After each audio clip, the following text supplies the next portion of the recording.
ఒక్కసారి చూసుకుందామండి. ఇక్కడ ప్రార్థన ఎప్పుడు ప్రారంభమైనది, ఎవరితో ఆరంభమైనది అనేది ఒక్కసారి చూద్దామండి. ఇక్కడ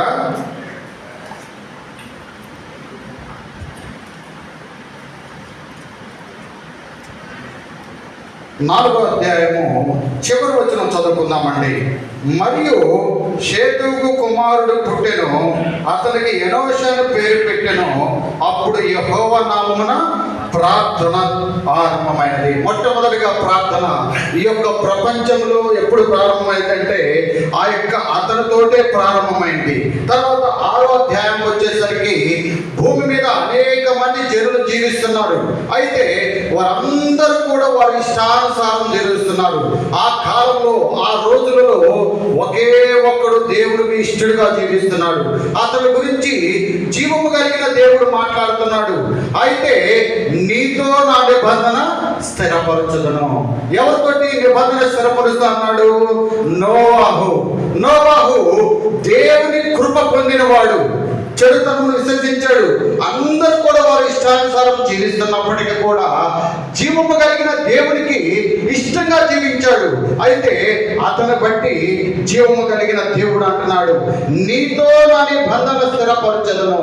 నిబంధన అంటే ఈ రోజు, ఈ కాలము, ఈ సంవత్సరం ఉండేది కాదండి, యుగ యుగాలలో నిలిచి ఉండేది. అయితే అదే నిబంధన అబ్రహాముతో కూడా కొనసాగించాడు. అదే నిబంధన ఆయన కుమారుడైనటువంటి ఇస్సాకు యాకోబు తోటి, ఆయన కుమారుడైనటువంటి యోసేపు తోటి, తర్వాత అబ్రహాము తోటి, యేసుక్రీస్తు వంశాలైన మనతోటి కూడా ఆ నిబంధన కొనసాగించే దేవుడుగా ఉన్నాడు. అలాగే కీర్తన గ్రంథము 27వ అధ్యాయము 4వ వచనం చూద్దామండి. ఇక్కడ అయితే కొన్ని సందర్భంలో మనము ప్రార్థన చేయడానికి వెనుకం చేస్తాము. ఇదిగో నాకు సమయం సరిపోవట్లేదు, నాకు అవకాశం ఉండలేదు, అవకాశం ఉంటే నేను ఘనంగా ప్రార్థన చేస్తాను అంటున్నాడు. కానీ ఆ కాలంలో రాజ్యాన్ని పరిపాలన చేస్తున్న రాజుగారు తెలియజేస్తున్నాడండి. 27వ అధ్యాయము 4వ వచనం చదువుకుందామండి. ఇక్కడ యెహోవా యొద్ద ఒక్క వరం అడిగితిని. ఏమంటున్నాడండి ఇక్కడ? దేవుని యొక్క నిలువబడి నేను ఒక వరం అడిగి ఉన్నాను. ఏంటట వరము? ఆస్తులు కావాలని, బంగారం కావాలని, ఘనత కావాలని కోరుకోట్లా. ఏం కోరుకున్నాడు ఆయన? యెహోవా యొద్ద ఒక్క వరం అడిగితిని, దానిని నేను వెతుకుచున్నాను. ఏంటది?